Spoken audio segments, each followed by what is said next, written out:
নিখোঁজ কিশোরীর লাল কাপড় দিয়ে মুখ ঢাকা অবস্থায় নদী থেকে রবিবার সকালে উদ্ধার হলো মৃতদেহ। এদিন সকালে চান্নিঘাট এলাকায় রুকনি নদীতে মৃতদেহটি স্থানীয়রা দেখতে পান। খবর ছড়িয়ে পড়তেই লোকদের ভিড় জমে ওঠে। এরপর স্থানীয়রা দলাই পুলিশে খবর দেন। মৃতদেহটি আরাধনপুরের বছর 15-এর অনিতা দাসের বলে শনাক্ত করেন পরিবারের লোকেরা। পরিবারের পক্ষ থেকে জানা যায়, শুক্রবার রাত 7টা নাগাদ ঘর থেকে নিখোঁজ হন অনিতা। এরপর তারা অনেক খোঁজাখুঁজি করে কোনো সন্ধান না পেয়ে স্থানীয় গ্রুপ সদস্যের বাড়িতে গিয়ে বিষয়টি জানান। গ্রুপ সদস্য একদিন দেখে পরবর্তীতে থানায় মিসিং রিপোর্ট করার পরামর্শ দেন।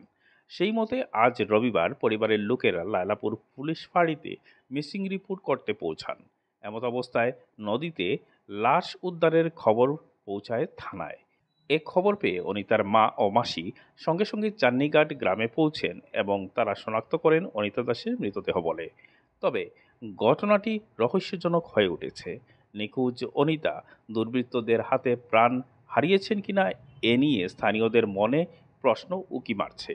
পুলিশ মৃতদেহ উদ্ধার করে ময়নাতদন্তের জন্য শিলচর মেডিকেল কলেজের মর্গে পাঠিয়েছে এবং তদন্ত শুরু করেছে। আমি ঠিক 9 ঘটিকার সময় আমার এখানোর চান্নিঘাট জিপি অফিসের সামনে আমার যে ভাইস প্রেসিডেন্ট রিয়াজউদ্দিন লস্কর তাই ফোন করে কইছে যে এখানে একটা ডেড বডি পাওয়া গেছে নদীতে, মেয়ে লোকের একটা ডেড বডি পাওয়া গেছে। তখন আমি তানে কইছি তুমি কি শিওরও আগে মানুষও না অন্য কিছু ভালো করে শিওরও, নাইলে তো প্রশাসনে মানে খবরটা দেওয়া যায় না। এরপরে তাই নাইছে দেখছি যে মানুষই এটা একটা মেয়ে লোক। তো সঙ্গে সঙ্গে পুলিশ খবর দেওয়ার পরে সঙ্গে সঙ্গেই আমার প্রশাসন সঙ্গে সঙ্গে এখানে উপস্থিত হয়েছে। ওই এখন ডেড বডিটা উঠানি হয়েছে। উঠানোর পরে তো পরিচয় পাওয়া বড় সমস্যা, কারণ 3 দিনের মরা তো ডেড বডিটা মানে অনেক জলে ফুলি গেছে।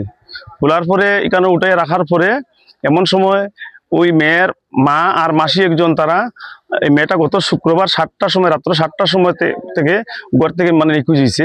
নিখোঁজ হওয়ার পরে তারা একদিন অপেক্ষা করছে।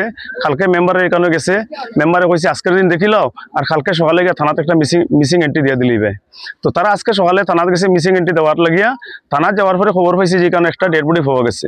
সঙ্গে সঙ্গে তারা এখানে আইসে, আবার পরে ডেড বডি দেখে কইছে এটা তার মেয়ে অনিতা দাস, বাড়ি হইল আরাধনপুর শেরওয়ারতল জিপির আন্ডারে।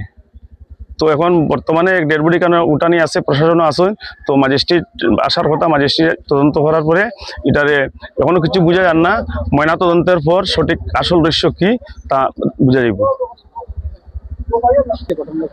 ঘটনাটা হচ্ছে শুক্রবারে রাত্রে বেরিয়ে গেছে, আর এখনো পাইলাম অনিতা। বাবার নাম তাপস দাস। নাই, মারা গেছে আরাধনপুর। তো মানে নিখোঁজ হওয়ার পরে খোঁজাখুঁজি একটা বেজান আত্মীয় স্বজন খুঁজাইছি। আজকে আসলাম থানাতে ইয়া, আর এখনো গেলে খবর পাইছি অন্য জানি হয়েছে। বয়স কতটা হইবে? বয়স তো 15 বছর হইব। সন্দেহ আছে? সন্দেহ কিচ্ছু নাই, সন্দেহ সন্দেহ কিচ্ছু নেই।